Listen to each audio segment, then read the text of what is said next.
New ইয়র্কের জ্যাকসনহাইটস থেকে আপনাদের সঙ্গে আছি আমি খালেদ মহিউদ্দিন। সরকারের ভিতরে সরকার, ক্ষমতার ভরকেন্দ্র সামরিক বাহিনী এবং সামরিক বাহিনীর সাথে সরকারের, জনগণের বা অন্যান্য রাজনৈতিক দলের সম্পর্ক, আন্তঃসম্পর্ক বা গোপন কোনো আতাত নিয়েও নানা ধরনের কথা চলছে।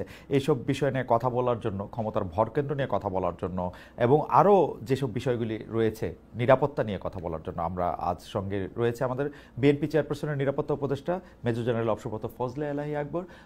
জেনারেল আকবর, আপনাকে আমাদের অনুষ্ঠানে আসার জন্য স্বাগত জানাই, শুভেচ্ছা। আপনি আমাদের সময় দিয়েছেন, সেজন্য কৃতজ্ঞতাও জানাবেন।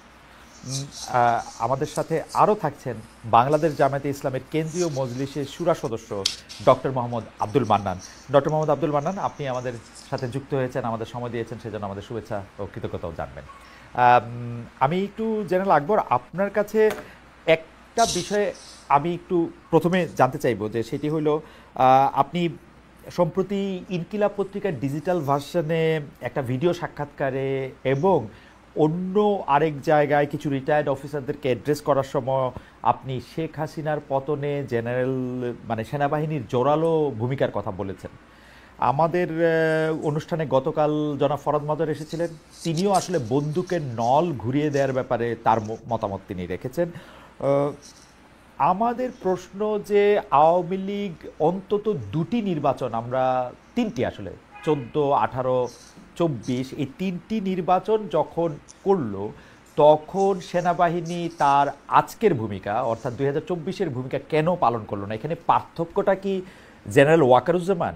আপনার বিবেচনা একটু শুনতে চাইব, যে মানে। ধন্যবাদ খালেদ ভাই, এবং আপনার মাধ্যমে দর্শক যারা দেখছেন সবাইকে আমার সালাম নেবেন। আসসালামু আলাইকুম রহমতুল্লাহ বরকাত। প্রশ্নটা কোয়াইট পার্টিনেন্ট, কেননা তিনটে ইলেকশন একতরফা হয়েছে এবং কোনো ইলেকশনে কিন্তু ভার্চুয়ালি এটা ওয়ান সাইড ইলেকশন হয়েছে, এবং তখন কেউই কিন্তু প্রশ্ন করেনি why it was not an inclusive election. এমনকি আমাদের পার্শ্ববর্তী দেশ তারা কিন্তু এখন ইনক্লুসিভ কথা বলছে, কিন্তু সেই সময় কোনো বাংলাদেশ এবং বিদেশে কেউই কিন্তু এই প্রশ্নটা খুব শক্তভাবে তুলে নেয়। যদি শক্তভাবে তুলতো তাহলে আমাদের এই অবস্থায় আমরা তো দাঁড়াতাম না। তবে হ্যাঁ, বলেছেন সেই দিন কেন এটার ব্যতিক্রম ঘটল, এটা নানা কারণ আছে। নাম্বার ওয়ান হচ্ছে যে পুরো বাংলাদেশ ফর লাস্ট 16 ইয়ার্স যেইভাবে একদলীয় ফ্যাসিস্ট শাসন চলেছে, এতে কিন্তু সবাই অ্যাকচুয়ালি এমন একটা পর্যায়ে চলে গেছে, হতাশায় পরিণত হয়েছিল এবং মনে হচ্ছিল যে আমাদের হয়তো এই নিয়েই বেঁচে থাকতে হবে। তবে একটা ভরসা সবার মনেই ছিল যে it's a matter of time, today or tomorrow. পৃথিবীতে কোথাও ফ্যাসিস্ট রেজিম কিন্তু চিরস্থায়ী ছিলেন না। তো আমরাও সেই একটি দিনেরই প্রত্যাশা করছিলাম। তবে এই জুলাই আন্দোলন সেই স্পার্ক প্লাগটা তারাই কিন্তু ইনিশিয়েট করেছে, এবং তাই এই আন্দোলনটা এক পর্যায়ে কিন্তু এটা থেমে যাচ্ছিল। কিন্তু কিছু বচন আমাদের প্রাক্তন প্রধানমন্ত্রী ওটাই কিন্তু আবার সেই সুপ্ত আগুনকে আবার পেট্রোল ঢালা মতন এটা আবার একটা বিরাট আন্দোলনে পরিণত করলো। সেই সময় এমন একটা পরিস্থিতি দাঁড়ালো যেখানে সেনাবাহিনীকে জনগণের মুখোপাক্ষী করা হচ্ছিল। আপনারা জানেন 3, 4 এবং 5, এই তিনটা দিন was very crucial in the sense, এই তিনটা দিনই কিন্তু এই পুরা জিনিসটার যে ঘটনাটা যেভাবে কন্ট্রোল করার চেষ্টা করি, এটা কিন্তু সরকারের হাত থেকে ফসকে গেছে। এবং এখানে কিন্তু আমি বলবো for the first time retired অফিসাররাও কিন্তু এতে তাদেরও এখানে কন্ট্রিবিউশন ছিল, এবং নট অনলি রিটায়ার্ড অফিসার, তাদের পরিবারবর্গও কিন্তু রাস্তায় নেমেছিল। এই যে রিটায়ার্ড অফিসার নামলো, এটা কিন্তু had a tremendous impact on those যারা আর্মিতে যারা চাকরি করছে। তারাও তো একই সমগোষ্ঠী। আমাদের অনেক অফিসারের ছেলেপেলে কিন্তু সেনাবাহিনীতে আছে।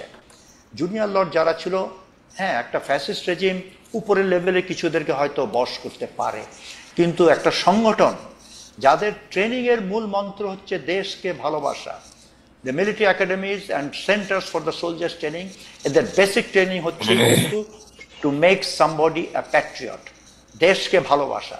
যারা দেশকে ভালোবাসে তাদের অন্তরে কিন্তু এইরকম একটা ফ্যাসিস্ট রেজিম জগদ্দল পাথর মতন বসে থাকতে পারবে ইনফিনিটি, ইট ইজ ইম্পসিবল। আল্লাহ আমাদেরকে সেই সুযোগ করে দিয়েছে, এবং এই মুহূর্তেই কিন্তু আমাদের রিটায়ার্ড অফিসার এবং তাদের পরিবারবর্গ যেই পদক্ষেপটা নিয়েছিল, এটা কিন্তু সেনাবাহিনীকে নতুন করে ভাবতে বাধ্য করেছে। এবং আমি মনে করি সময় উপযোগী সেনাপ্রধান যে ডিসিশনটা নিয়েছে, তা না হলে অনেক রক্তপাত হতো। আলহামদুলিল্লাহ এটা সুন্দরভাবে সমাপ্তি হওয়ার জন্য। জেনারেল আকবর, আমার মানে আপনি যেহেতু foundation for strategic and development স্টাডিজের চেয়ারম্যানও বটে, মানে ভবিষ্যতের ইতিহাস হয়তো আপনাদের কথা কর্ম অনেক কিছুর মধ্যে দিয়েই লেখা হবে। এখন একজন সেনাপ্রধান তিনি সরকার প্রধানের কাছে আনুগত্যের শপথ নিলেন, সরকার প্রধান তাকে একটা কাজের মধ্যে ডাকছেন, সেই কাজটা তিনি না করে, মানে কজ যাই থাক, তিনি যে বন্দুকের নল ঘুরিয়ে দিলেন, এইটা সেনাবাহিনীর ভিতরে বা ভবিষ্যতের সেনাপ্রধানদের যে কাজ বা কর্মে সেটা প্রভাব বিস্তার করবে কিনা, আমরা এই সেনাপ্রধানকে আর বিশ্বাস করব কিনা যে সেনাপ্রধানের ওনার যখন কোনো একটা রাইটিয়াস ডিসিশন নিতে হবে, উনি তো সরকার প্রধানকে বলে আসবেন আমি আপনাকে প্রোটেক্ট করতেছি, তারপরে উনি প্রোটেক্ট করবেন না, যেটাকে বন্দুকের নল ঘুরিয়ে দেওয়া বলা হচ্ছে। এইটা কি ঠিক আছে? মানে একজন সোলজারের পার্সপেক্টিভ থেকে হোয়াট ইজ ইউর টেক, মানে আপনি এটাকে কিভাবে রেট করতে চান যে এটা কিরকম হয়েছে কাজটা? আচ্ছা, কাজটা ভেরি মাচ কনস্টিটিউশনাল আমি বলবো। মিলিটারি স্ট্র্যাটেজির কিন্তু দুইটা কম্পোনেন্ট আছে, একটা হলো এক্সটার্নাল থ্রেট আর একটা হচ্ছে ইন্টারনাল থ্রেট। এই কেসটা কিন্তু বিবেচনা করা হবে ইন্টারনাল থ্রেট কনসেপ্ট থেকেই। আমরা কিন্তু যখন ওথ নেই, আমরা ওথ নেই টু দ্য কনস্টিটিউশন। আপনি জানেন joint chiefs of staff of America উনি কি বলেছিলেন, we don't take oath for a person, for a king or a queen or a president. আমরা কনস্টিটিউশনে কোথ নেই, সেই কনস্টিটিউশন হচ্ছে জনগণের কনস্টিটিউশন। তা আপনি এখন যদি একটা সরকার প্রধান অনৈতিক অর্ডার দেয়, আমাদের military is very clearly spelled out, you are not bound to take an order which is anti constitutional. সেটা এখন আমাকে যদি একটা সৈনিককে বলা হয় তুমি একে গুলি করো, হ্যাঁ, সে যদি শত্রু নয়, সে আমাদের দেশের জনগণ, একজন সিটিজেন, তাকে যদি আমি অনৈতিকভাবে without any cause, without any reason আমি গুলি করি, আমার সিনিয়র অফিসার অর্ডার করলেও কিন্তু আমি দায়বদ্ধ থাকব, কেন আমি এই ইনহিউম্যান কাজটা করলাম। এবং আমি মনে করি এটা যথাযথ দেশের স্বার্থে, জনগণের স্বার্থে কনস্টিটিউশনের মাধ্যমেই এই কাজটা হয়েছে, এটা যুক্তিসঙ্গত। এটা না হলে ফ্যাসিস্ট রেজিম পৃথিবীর কোথাও থেকে উঠতে পারতো না। এবং পৃথিবীর সব ফ্যাসিস্ট রেজিম জন উত্থান সাথে সাথে সেনা সদস্যরা যখন এতে হাত মিলিয়েছে তখনই সাকসেসফুল হয়েছে। বিএনপি অনেক আন্দোলন করেছে, ওই একটা তো ফ্যাসিস্ট রেজিম পালিয়ে যায় নাই। আমি সবসময় একটা কথাই বলতাম, উত্তরপাড়া যেদিন আপনার সাথে একসাথে হবে, জনগণের সাথে এক হবে, সেই দিনই ফ্যাসিস্ট রেজিমের অবসান। সেটাই হয়েছে। জেনারেল আকবর, এটা তো 24-এর ঘটনা, তো সেটা সাক্ষী। উত্তরপাড়া অর্থাৎ ক্যান্টনমেন্ট যখন এই আন্দোলনের সাথে আসছে তখন এটা এক হয়েছে। কিন্তু আমার প্রশ্ন হচ্ছে এইটা কি আমাদের জন্য কোনো অশনি সংকেত কিনা? আপনি গুলি করার কথা আপনি বলতেছিলেন, আমি যতদূর জানি 19-20 তারিখেই তো সেনাবাহিনী সিদ্ধান্ত নিয়ে ফেলছে তারা কোনো লেথাল ওয়েপন এই বাচ্চাদের বিরুদ্ধে ইউজ করবে না, কাম হোয়াট মে। এবং এইটা করেই ওরা সাধারণ মানুষকে প্রোটেক্ট করার জন্য ওরা থাকবে। কিন্তু ঘটনাটা হচ্ছে যে তারা যে রেজিমটা চেঞ্জ করার ক্ষেত্রে কাজ করলো, এইটা ঠিক হয়েছে কিনা, মানে এইটার ক্ষেত্রে ভবিষ্যৎ উত্তর কি দিবে? আমি এইটার সাথে আবার একটু যোগ করি। যোগটা হচ্ছে এরকম, আপনি কিন্তু রাইটলি বলছেন যে আপনারা যারা রিটায়ার্ড আর্মি অফিসার, যারা সাধারণত সামাজিক উন্নয়নের কাজকর্ম ছাড়া আর কিছুতেই থাকেন না, মানে আপনারা চাকরি বাকরিও করতে চান না আসলে বেশিরভাগ ক্ষেত্রে, সেই ক্ষেত্রে আপনারা যে একটা পলিটিক্যাল কজে নেমে আসলেন, শেষে তো পরে দেখা গেল যে এটা নেতৃত্ব দিচ্ছেন আপনি, যিনি আবার রাজনীতির সাথে সম্পৃক্ত, মানে আপনি বিএনপির একজন শীর্ষস্থানীয় পদে আছেন। তো সেইটাকে আসলে এটাকে কি বলা যাবে? ভবিষ্যৎ যদি এরকম দেখে যে বিএনপি বা জামায়াত আর্মির সাথে মিলে একটা ষড়যন্ত্র করছে কিনা, এইটার জবাব আসলে আমরা কি দেখব বা আপনি কি মনে করেন? শুনেন, আমার সাথে কিন্তু এই ঘটনার আগে আর্মির কোনো সম্পর্ক ছিল না। আমার রিটায়ারমেন্ট হয়েছে 2006, 1 বছর এলপিআর। 2007 থেকে এই পর্যন্ত আর্মির সাথে আমার কোনো যোগাযোগ ছিল না। না থাকার কারণ হচ্ছে বিগত সরকার আমলে যদি কোনো অফিসারকে দেখা যেত আমার সাথে যোগাযোগ, সেটা টেলিফোনে হোক কিংবা কোথাও হোক, তার চাকরি নিয়ে সে খুবই বিপাকে পড়তো। সুতরাং আর্মির সাথে আমার কোনো সম্পর্ক ছিল না, সেনা প্রধানের সাথে আমার কোনো সম্পর্ক ছিল না। এই ঘটনা যখন চলছিল তখন আমাকে অনেকে বলেছিল, স্যার আপনি একটু চিফের সাথে যোগাযোগ করেন না। আমি এইরকম পরিস্থিতিতে যখনই কোনো অফিসার আমার সাথে যোগাযোগ করছে, তো আমি তাদেরকে একটা কথাই বলতাম, দেখো তোমার চাকরি is very important, I cannot be a cause of your termination. এই দায়িত্ব, এই বোঝাটা আমি কখনো নিব না। এবং বলতে গেলে আপনি যদি বলেন, হ্যাঁ আমি কোনো কুচক্র করি নেই, সেনাবাহিনীকে আমি উস্কিয়েও দেই নেই। আমার এই 2008 সালে আমি বিএনপির সাথে ম্যাডামের আহ্বানে ওনার সাথে যোগ করি, ওখান থেকে আমাকে আজ পর্যন্ত কেউ বলতে পারবে না আমি এমন কর্মকাণ্ড করছি যে আমার বক্তব্য কোনো কিছু সেনাবাহিনীকে উস্কে দেওয়া হয়েছে। তবে ন্যায়সঙ্গত যেগুলো সত্যি কথা আমি যেখানে পেরেছি সব সময় আমি বলেছি, আমার চাকরি জীবনও সেটা করেছি, এবং আল্লাহর রহমতে সেনাবাহিনীর সবাই আমাকে সেই হিসাবে জানেন, যেটা সত্য আই স্ট্যান্ড ফর ইট। এবং এখানে আমার চিফ যেটা দেখেছে ইট ওয়াজ কাকতলীয়। হ্যাঁ, কিছু কিছু অফিসার হয়তো বিহাইন্ড দ্য সিন কাজ করে থাকতে পারে, কিন্তু আমার সাথে সেনাপ্রধানের কোনো যোগাযোগ ছিল না। আমি ওখানে ওনার অফিস থেকে আমার ইনভিটেশন এসেছে, সেই হিসাবে আমি গেছি। সেই 5 আগস্ট 10টা থেকেই কিন্তু আমার সেনাপ্রধানের সাথে face to face first meeting and first discussion. তো এখানে আমি কখন উস্কালাম, কেউ বলতে পারবে না যে আমি বিহাইন্ড দ্য কু অর হেড অফ দ্য কু। আমার মনে হয় যে আমরা আপনার কাছ থেকে এই বিষয়ে একটা পরিষ্কার ধারণা পেয়েছি। আমরা একটু ডক্টর মোহাম্মদ আব্দুল মান্নানের কাছে যেতে চাই। ডক্টর মোহাম্মদ আব্দুল মান্নান, সরকারের ভিতরে সরকারের একটা কথা আমরা শুনে আসছি, ক্ষমতার ভরকেন্দ্র নানা জায়গায়, সেই কথা সরকারের উপদেষ্টারাও বলতেছেন। সরকারের উপদেষ্টাদের মধ্যেও কেউ কেউ বলতেছেন, এই মানে অন রেকর্ড বলতেছেন যে এটা একটা দুর্বল সরকার। এই যে দুর্বলতা বা ভরকেন্দ্র, এটা কখনো বলা হইতেছে যে সরকার বিএনপির সাথে বেশি সম্পৃক্ত, কখনো বলা হইতেছে সরকার জামাতের সাথে বেশি সম্পৃক্ত। আমি জামায়াতের একজন নেতা হিসেবে আপনার কাছে, মজলিসে শুরার সদস্য হিসেবে আপনার কাছে জানতে চাই যে জামায়াতে ইসলামী আসলে কার সাথে বেশি এখন সম্পর্ক বেশি বলে মনে করে, সরকার প্রধানের সাথে না সেনা প্রধানের সাথে? আমরা কিন্তু একটা দেখছি, আমাদের সেনা প্রধান জনাব ওয়াকারুজ্জামান 5 তারিখের পরে সবাইকে আশ্চর্য করে দিয়ে প্রথম নামটি জামায়াতে ইসলামীর বলছিলেন, যার সাথে তিনি কথা বলতে চান।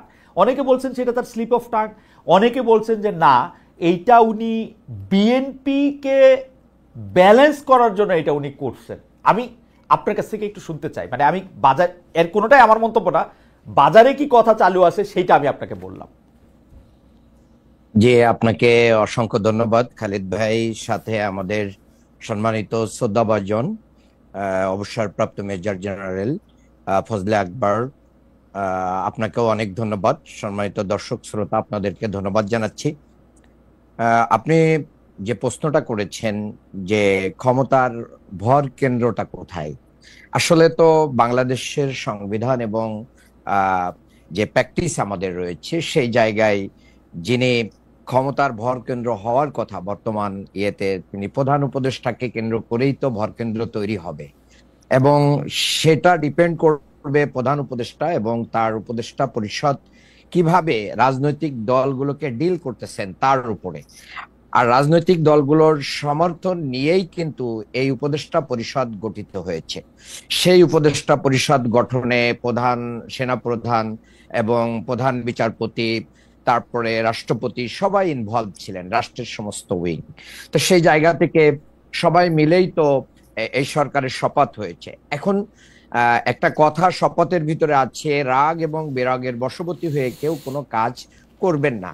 কখনো কখনো যদি এই জায়গা থেকে কেউ সরে যাইতে চায় অথবা ডাইনে বামে যেতে চায়, তাহলে পলিটিক্যাল পার্টি হিসেবে, একজন ওয়েল উইশার হিসেবে, বাংলাদেশের একজন নাগরিক হিসেবে যে কেউ এটাকে ধরতেই পারে এবং বলতেই পারে যে না, এটা ঠিক হচ্ছে না।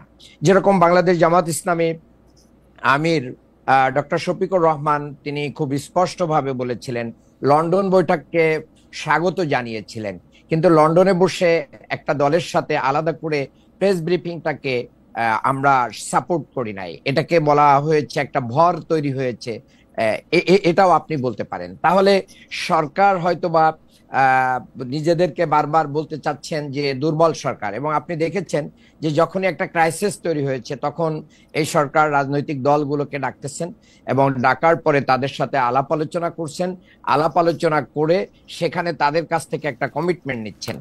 আবার দেখবেন যে একবার উনি তো বললেন যে আমি থাকবো না, আমি চলে যাব, এরপরে রাজনৈতিক দলগুলো একের পর এক যে তাকে রিকোয়েস্ট করলেন যে হ্যাঁ আপনি থাকেন, আমরা আপনাকে সহযোগিতা করব। তাহলে বোঝা যাচ্ছে যে মূলত প্রধান উপদেষ্টাকে কেন্দ্র করে এই ভর কেন্দ্রটা তৈরি হয়েছে। এখন বাংলাদেশের রাজনীতিতে এই অন্তর্বর্তী সরকারের একটা বড় চ্যালেঞ্জ হচ্ছে একটা মানে সুষ্ঠু এবং নিরপেক্ষ নির্বাচন উপহার দেয়া। সেই জায়গায় যদি ওনারা কোনো অবস্থান বা কার্যক্রম দ্বারা কোনো দিকে ঝুঁকে পড়েন, সেটাই জনগণ বড় সন্দেহের চোখে দেখবে। আমি মনে করি যে সেই ব্যাপারে অন্তর্বর্তী সরকার কি থাকবে, তাদের অবস্থান ঠিক রাখবে এবং বাংলাদেশের জনগণের পক্ষেই অবস্থান গ্রহণ করবে, সত্য ন্যায়ের পক্ষে অবস্থান গ্রহণ করবে।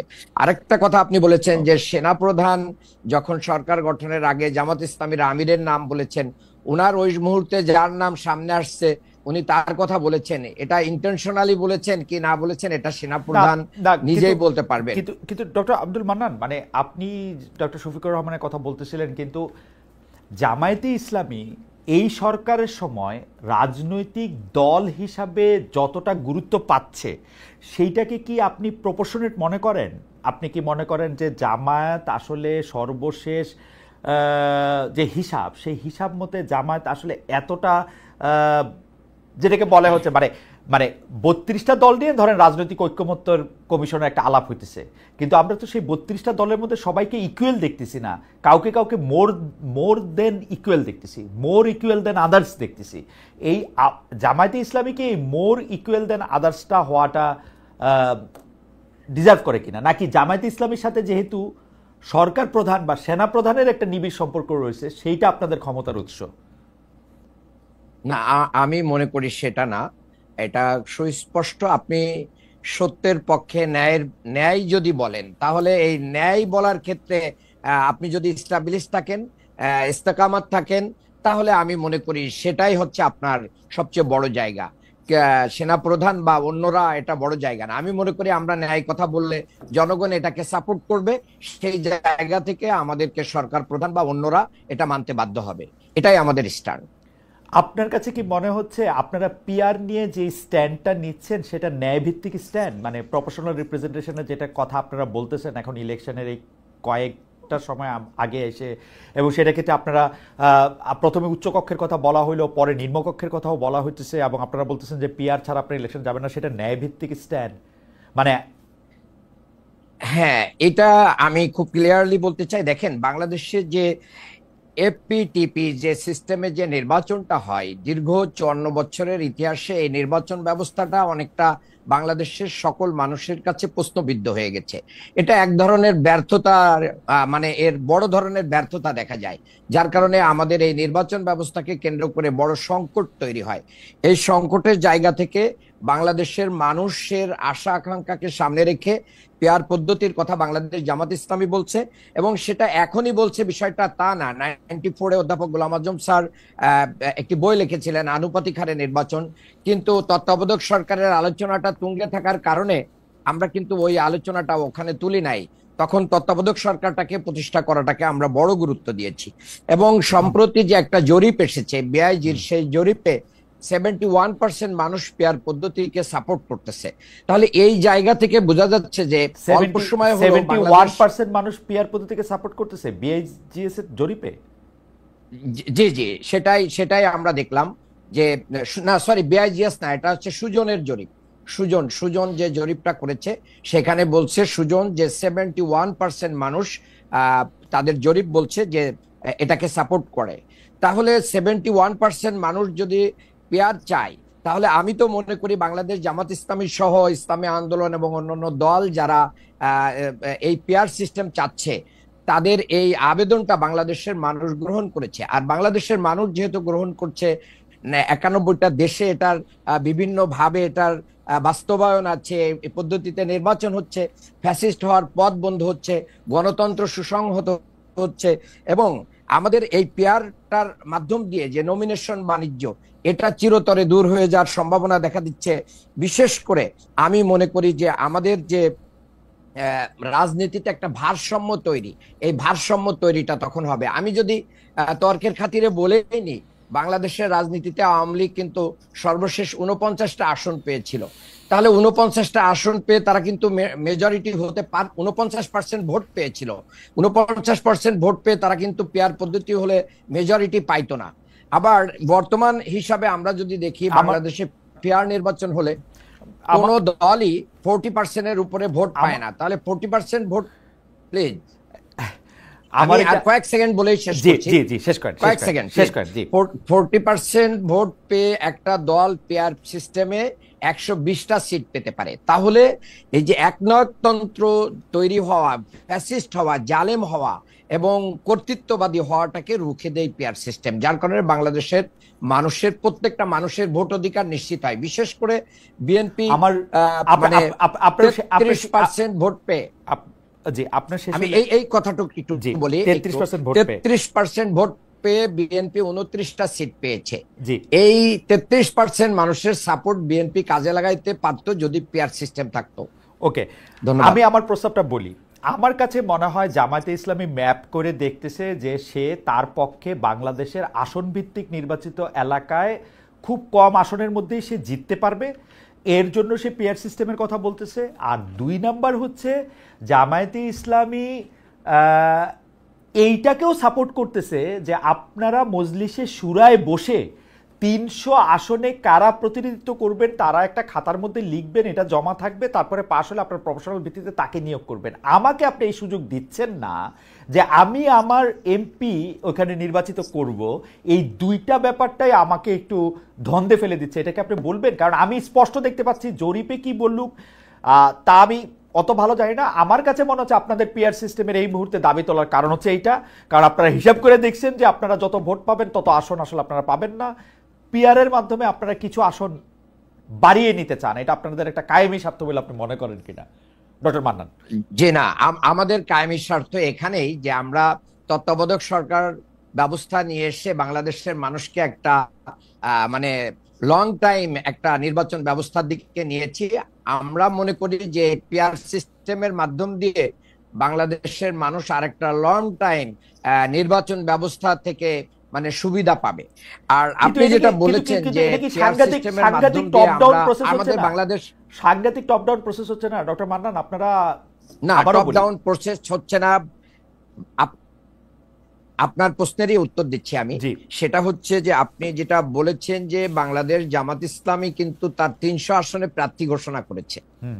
বাংলাদেশ জামাত ইসলামী একমাত্র দল যার 300 আসনে প্রার্থী কাজ করতেছে। আমি ঢাকা 6-এর ভিতরে কাজ করতেছি, তাহলে আমাকে সেখানে বলা হয়েছে, আমরা নির্বাচনী মাঠেই রয়েছি। আবার আমরা বাংলাদেশে স্থায়ী একটা চূড়ান্ত নির্বাচনী বন্দোবস্ত, আমি আপনার কাছে এই প্রসঙ্গে আবার আসবো। শুধু আপনি আমাকে বলেন, আপনারা 300 আসনে প্রার্থী দিচ্ছেন, এখন পিআর সিস্টেমে ইলেকশন হইল, আপনারা এখন 25% প্রার্থীর ক্ষেত্রে মানে 25% ভোট, সরি 25% আসন আপনারা পাবেন, 25% না মানে 3 ভাগের 1 ভাগ আসন আপনারা পাবেন, 100 আসন পাবেন। সেইখানে কোন 200 বাদ দিবেন, কোন 100 রাখবেন, সেটা কেমনে সিস্টেম করবেন? মানে যারা জিতবে, জিতে আসবে, ভোট বেশি পাবে কি? হ্যাঁ দেখেন এই জিনিসটা খুবই ক্লিয়ার। সেটা হচ্ছে যে বাংলাদেশের সহ পৃথিবীর বিভিন্ন দেশে যে পেয়ার সিস্টেমটা আছে, সেই পেয়ার সিস্টেমটা এক এক দেশে এক এক ভাবেই ফলো করা হয়। তো আমরা যদি পেয়ার সিস্টেমটাকে ওন করতে চাই, তখন সকল রাজনৈতিক দলগুলোর ঐক্যমতের ভিত্তিতে একটা মিক্সড পেয়ার সিস্টেম চালু করা হবে। আমি আপনাকে বলি, আমি ইফেক্টিভ পেয়ার সিস্টেম নিচের আসনে দেখে আসছি জার্মানিতে। That is so complicated. অধিকাংশ রাজনীতিবিদরাও এটা নিয়ে আসলে হিমশিম খায়। যাই হোক, এটা নিয়ে আপনারা আলোচনা করে এটা ঠিক করবেন, অর্থাৎ আরো 2-3 বছর পরে। নিউজিল্যান্ডে আছে 2-3 বছর কেন? নিউজিল্যান্ডে 40 লাখ লোক, নিউজিল্যান্ডে 40 লাখ লোক, অধিকাংশ লোক এমপি হইতেই চায় না, জোর করে আর এমপি হয়। নিউজিল্যান্ডের উদাহরণ দিয়া তো এটা একটা মুশকিল উদাহরণ আর কি। এই বন্দোবস্তই চেঞ্জ করতে হবে। মানুষ এমপি হতে চাবে কেন? যে বড় লোক হওয়ার জন্য, টাকা পয়সা, বিত্ত, ভালো কথা বলছেন, মানে টাকা রাতারাতি বড় লোক, এই জায়গা থেকে বের করে আসতে হবে। জনগণের সেবার জন্য যখন হবে তখন দেখবেন যে এটা চেঞ্জ হয়ে আসবে, আস্তে রাজনৈতিক কালচার চেঞ্জ হবে। এইটা ভালো কথা বলছেন। আচ্ছা, আমি একটু জেনারেল আকবরের কাছে যেতে চাই। জেনারেল আকবর, আমরা দেখেছি যে বাংলাদেশের রাজনীতিতে খুব গুরুত্বপূর্ণ একটা চরিত্র হয়ে থাকতেছে হচ্ছে ডিজিএফআই। গত 15 বছরে ডিজিএফআইকে যেভাবে ব্যবহার করা হয়েছে এবং পরে ডিজিএফআইকেই শক্তিশালী করার জন্য এনটিএমসি মানে যেটা ন্যাশনাল টেলিকমিউনিকেশন মনিটরিং সেলও হয়েছিল, তারা একসঙ্গে কাজ করা, প্রধানমন্ত্রীকে ফিড করা, প্রধানমন্ত্রীকে তথ্য দেওয়া, রাজনৈতিকভাবে টাকা খরচ করার মতো বিভিন্ন ব্যাপার, ইলেকশনের সময় মামলা মোকদ্দমা থেকে শুরু করে নানা ধরনের জিনিস, আপনি এগুলি আরও ভালো জানেন, আমাদের দর্শকরাও জানেন। কিন্তু আমাদের প্রশ্ন হচ্ছে, এই ডিজিএফআই সাধারণত সরকার প্রধানের অধীনে থাকে, কিন্তু আমরা ক্রমাগতভাবে অভিযোগ শুনে যাচ্ছি যে এই সরকার একটা দুর্বল সরকার, কারণ ডিজিএফআই তার অধীনে নাই। আসলে ডিজিএফআই সেনাপ্রধানের অধীনেই থাকতেছে, সেজন্য সরকার এবং সামরিক বাহিনী বা সেনাবাহিনীর মধ্যে কিছু ইস্যু তৈরি হইতেছে, ক্ষমতার কেন্দ্র তৈরি হইতেছে এবং নিরাপত্তাজনিত ঝুঁকি তৈরি হইতেছে। আপনি যদি একটু এই বিষয়টাতে একটু আলোকপাত করতেন। জি, প্রথমে আপনি বুঝতে হবে ডিজিএফআই এর তার অর্গানাইজেশনাল টার্মস অফ রেফারেন্সটা কি, সে কি দায়িত্বের জন্য ডিজিএফআই করা হয়েছে। ডিজিএফআই এক্স্যাক্টলি করা হয়েছে আন্তঃবাহিনী ইন্টেলিজেন্স, বোথ উইদিন এবং অ্যাক্রস দি বর্ডার। ডিজিএফআই কিন্তু আমাদেরকে খবর দিবে যে পার্শ্ববর্তী দেশ মোবিলাইজেশন শুরু করেছে, আপনার যুদ্ধের প্রস্তুতি নেওয়া উচিত। এই সিগন্যালটা কিন্তু আমরা ডিজিএফআই থেকে আশা করি। এবং internal within the three services, এখানে এমন কোনো national security, any national Hazard কিংবা ইভেন কু করার মতন যদি কোনো ঘটে সেটা, কিংবা কোনো বিদ্রোহের ঘটনা ঘটে, এই ঘটনাগুলো কিন্তু ডিজিএফআই মনিটর করার কথা। কিন্তু বাস্তব হলো সত্য, যেটা টার্মস অফ রেফারেন্সে নাই, interference in the political affairs, এটা কিন্তু বিগত বেশ কয়েকটি সরকার ডিজিএফআইকে টুল হিসাবে ব্যবহার করেছে এবং করতে করতে একটা এমন পরিস্থিতিতে দাঁড়িয়েছে মনে হচ্ছে যে this is what is the prime responsibility. এবং এখন সত্যিকারে বলতে কি আমি বলবো যে আমাদেরকে যদি ওই আসল টাস্কে ফিরে যেতে হয়, আমার মনে হয় ডিজিএফআই সেই দিকে মোটেই মনোযোগ নেয়। যেই কারণে আমরা যেই জনগণের টাকা দিয়ে ডিজিএফআই পুষছি, সেই কাজ করার মতন তাদের সমর্থ এই মুহূর্তে আছে কিনা আমাদের চিন্তা ভাবনা করতে হবে। এবং এটার জন্য দোষ আমি সবসময় দিব political leadership. It is the political leadership who have misuse the DGFI.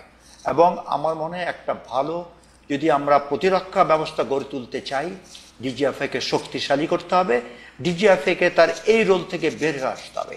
DGFI এবং যেই কাজটা করে এটা মূলত এই কাজগুলো এনএসআই এর কাজ, নট ডিজিএফআই এর কাজ। তো আমার মনে হয় এই দিক থেকে আমাদের সচেতন হওয়া উচিত। জনগণের টাকা যেই পারপাস ইউজ করা, একটা প্রফেশনাল আর্ম ফোর্সেস গড়ে তোলা, আমরা যদি একটা সত্যিকারের একটা সশস্ত্র বাহিনী গড়তে চাই যার একটা ডেটারেন্স থাকবে, এবং এই ডেটারেন্সের একটা কিন্তু সংবাদ গ্রহণ এবং ইনফরমেশন কালেকশন এবং intelligence collection is very important. এটা যদি না হয় আমাদের আর্ম ফোর্সেসটা কিন্তু অনেকটা অন্ধ থেকে যাবে এবং হঠাৎ করে এমন কিছু ঘটে যাবে যার কোনো উত্তর দেওয়া কাউরই থাকবে না। জেনারেল আকবর, এই সরকার আমলে অবস্থাটা কি? এই সরকার তো পলিটিক্যাল গভর্নমেন্ট না, এই সরকার আসলে ডিজিএফআই কে কিভাবে ব্যবহার করতেছে বা ব্যবহার করতেছে কিনা? Right, by organisation and by chain of command, DGFI is not the army chief eyes and ear. No, তার কিন্তু চিফ অ্যাডভাইজার ডিফেন্স মিনিস্টার তার কাছে কিন্তু, অথবা ডিফেন্স মিনিস্টার তার কাছে কিন্তু তার জবাবদাহি। আমার যদি অনেকে এই কথাটা বলে যে তত্ত্বাবধায়ক সরকার কিন্তু ডিজিএফআই কন্ট্রোল, আমি মনে করি এটা failure of the interim government. Interim government has the authority to ensure that DGFI reports to him. এবং এখানে আরেকটা জিনিস খেয়াল রাখতে হবে, ইন্টারিম গভর্নমেন্ট ডিজিএফআই একটা রিপোর্ট দিল, সেই রিপোর্টে যাতে যথাযথ ব্যবস্থা গ্রহণ করা হয় সেটা কিন্তু ইন্টারিম গভর্নমেন্টের দায়িত্ব। তা ডিজিএফআই একটা রেসপন্সিবল অর্গানাইজেশন যদি দেখে, কোনো সময় অনুভব করে, তাদের মধ্যে একটা এমন ফিলিং হয় যে আমাদের কথাগুলো তো শোনা হচ্ছে না, এটাই কিন্তু একটা কারণ হতে পারে DGFI looking for an alternate leadership, যার কাছে অল্টারনেট পাওয়ার সেন্টার, যেখানে যা রিপোর্ট করা। এটা কোনো কিছুই আমরা আসলে কাম্য করি না। What is standard, what is natural, that should be practised. Okay, আমি এই পর্যায়ে আপনার কাছে যেটা জানতে চাইবো জেনারেল আকবর, আপনি বিএনপি চেয়ারপারসনের নিরাপত্তা উপদেষ্টা, অনেকে এই কথা বলে থাকেন যে বিএনপির যে ভারপ্রাপ্ত চেয়ারম্যান আছেন জনাব তারেক রহমান এখন দেশে ফিরতেছেন না কারণ তারা নিরাপত্তার ঝুঁকি রয়েছে। আপনিও কি তাই মনে করেন কিনা? জনাব তারেক রহমান, জেনারেল আকবর, জনাব তারেক রহমান দেশে ফিরছেন না কেন এখন? উনার কি আসলে সিকিউরিটি কনসার্ন রয়েছে কিনা এই দেশে আসলে? আমি নিজেও ব্যক্তিগতভাবে ওনাকে বেশ কয়েকবার এই প্রশ্নটা করেছিলাম। I didn't get a clear answer, let me be frank. এবং একটা তো আমি জানি ওনার কিছু কেস চলছে, এবং আমার মনে গতকালকেও একটা লাস্ট অ্যাপিল, যেটা অ্যাপিলের ডিভিশনে চলছে, যেটা আমি আভাস পেয়েছি ওনার কথাবার্তা, যে উনি obviously looking for a clear direction and date, কবে ইলেকশনটা হবে।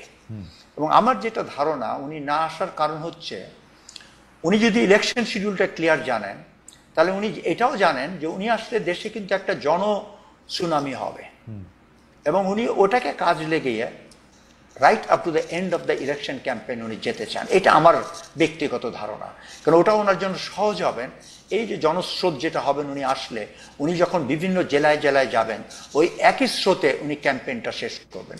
আমার it's a good working strategy. না, কিন্তু ওনাকে যদি বিভিন্ন জেলায় জেলায় যেতে হয়, আমরা কিন্তু দেখেছি, মানে আমরা অ্যাক্টিভ রিপোর্টার হিসাবে 96, 2001, 2006 বা 2008 যে নির্বাচন হয়েছে, সেই নির্বাচনগুলি আমরা দেখেছি। এই জেলায় জেলার এই ক্যাম্পেইনগুলি তো 5-6 মাস আগে থেকেই শুরু করার কথা। মানে আমি যেহেতু এই প্রশ্নটা জানতে চাই, বিএনপি শীর্ষ নেতৃবৃন্দ, এমনকি যারা মির্জা ফখরুল ইসলাম আলমগীরও আমার শোতে এসেছিলেন, তাকেও আমি যখন জানতে চেয়েছি, তিনি প্রায় আপনি যা বলেছেন তার কাছাকাছি বলেছেন। কিন্তু আমার কাছে, মানে এটা আমার কাছে একটা এখনো রহস্য যে তিনি দেশে আসতেছেন না। তার ঘনিষ্ঠ কেউ কেউ এটা বলতে চেষ্টা করতেছেন যে তার কিছু ঝুঁকি রয়েছে। আইন আদালতের যে ব্যাপারটা, সেই মামলাগুলি এখন শেষ পর্যায়ে তুলে নেওয়া হচ্ছে তার অ্যাবসেন্সিয়াতেই। সুতরাং তার না আসার আমি কোনো মানে যুক্তিগ্রাহ্য কারণ দেখতেছি না, যদি না কোনো লুকানো নিরাপত্তা ঝুঁকি থেকে থাকে। কেউ কেউ বলতেছেন আর্মির থেকেও তার একটা ঝুঁকি আছে, সেই জন্য আমি জানতে চাচ্ছি। তুলে নেওয়া হয়েছে কেসগুলো, এটা ঠিক না, কারণ ওনাকে তো তুলে নেওয়ার প্রস্তাব দেওয়া হয়েছিল, উনি সেটা নেননি। উনি বলেছেন যে না, let it follow the process of law, এবং সেই ল হিসেবে general Akbar, he is not following the process. আপনি যদি কোনো কোর্টের এগেইনস্টে আপনি মামলা আপিল করেন, you have to be there in absentia. কিন্তু আরেকটা কোর্টের রায়ের বিরুদ্ধে আপিল করা যায় না, এটা সাধারণ নর্মস। উনি এইখানে আইসা কোর্টের কাছে বলবেন আগের কোর্টে আমি সুবিচার পাই নাই। উনি যে এই কোর্টে আসতেছেন না, তার মিনিং হচ্ছে তিনি কিন্তু এই কোর্টেও সুবিচার পাবেন বলে সেই ভরসা তার নাই। ডাইরেক্ট অনাস্থা। পৃথিবীর যে কোনো কোর্ট হলে ওনাকে রিলিফ দিত না, কিন্তু একটা কম্পিটেন্ট কোর্ট। আমি I am not a lawyer, আমি এটার উপর প্রশ্ন করতে যাব না। আমি আমার ব্যক্তি সাধারণ ইয়ে দেখে আমি আইনটা একটু কম বুঝি বেসিক্যালি। কিন্তু আপনি মনে করতেছেন তার কোনো নিরাপত্তা ঝুঁকি নাই, সেটা? না না, definitely I do not think so. নিরাপত্তার ঝুঁকি অবশ্যই আছে, এবং আমি ওনার সাথে যখন আলোচনা, আমি এটা বলেছি that you have to take your security very seriously. আপনি এখন ব্যক্তি তারেক নন, আপনি এখন একটা পার্টিরও হেড, এবং আগামীতে ভবিষ্যতের জনগণের প্রত্যাশা আপনি হয়তো প্রধানমন্ত্রী হবেন। এবং বর্তমানে জিও পলিটিক্যাল যে টেনশনটা চলছে, আমার বলার বিস্তারিত করার দরকার নেই, আপনিও বুঝেন যে বেনাজিরের মতন লোক যখন ক্লোজ রেঞ্জের শট করে ওনাকে মেরে ফেলা হলো, যখন গণসংযোগে যাবেন, উনি কিন্তু becomes a very soft target, এবং তার সেই নিরাপত্তা ব্যবস্থাটা ইনশিওর করা মনে হয় সরকারেরও অবশ্যই অবশ্যই অবশ্যই। আমি মনে করি যে এইটা আদারওয়াইজ আমার কাছে মনে হয় যে নিরাপত্তা ঝুঁকি যদি থাকে, বা নিরাপত্তা ঝুঁকিটা অবশ্যই আসে, উনি একটা সফট টার্গেট হইতে পারে নানা ধরনের ক্যাওস লাগানোর জন্যই। সেই ক্ষেত্রে তার নিরাপত্তা নিশ্চিত করা সেটা অবশ্যই দরকার। আমি আপনার সাথে সম্পূর্ণ একমত। আমাদের একজন দর্শক, তিনি তার নাম বলছেন না, তিনি তার নাম বলছেন সিভিলাইজড। তার আগে একটা মেসেজ অনেকবার আসছে বানান ভাই আপনাকে বলার জন্য, মক্তব ইসলামিক এডুকেশন, উনারা বারবার একই মেসেজ পাঠাচ্ছেন। পিআর হচ্ছে ইসরায়েলি ফর্মুলা। তারপরে এই সিভিলাইজ ভদ্রলোক, তিনি খুব ইন্টারেস্টিং মেসেজ পাঠাচ্ছেন, খালেদ মহিউদ্দিন ইসরায়েলের এজেন্ট। তারপরে তিনি বলছেন খুব নিম্নমানের এজেন্ট, মানে উনি আবার ভাবছেন যে মানে আমি আবার নিজেকে খুব ফ্ল্যাটার্ড বোধ করতেছি কিনা ইসরায়েলের এজেন্ট হয়ে। তারপর তিনি বলছেন যে খুব নিম্নমানের এজেন্ট, আর বলা হইতেছে যে পিআর হচ্ছে ইসরায়েলের কি পিআর হচ্ছে ইসরায়েলের ফর্মুলা। ডক্টর আব্দুল মান্নান, আমি আপনার কাছে আসছি। আমি যে প্রশ্নটি নিয়ে আপনার কাছে আসতে চাই, তার আগে আমরা দর্শক কাছে একটা জরিপের কথা বলতেছিলাম যে দেশে ৭১কে ভুলিয়ে দেওয়ার ষড়যন্ত্র চলছে, মন্তব্য করেছেন বিএনপির মহাসচিব মির্জা ফখরুল ইসলাম আলমগীর।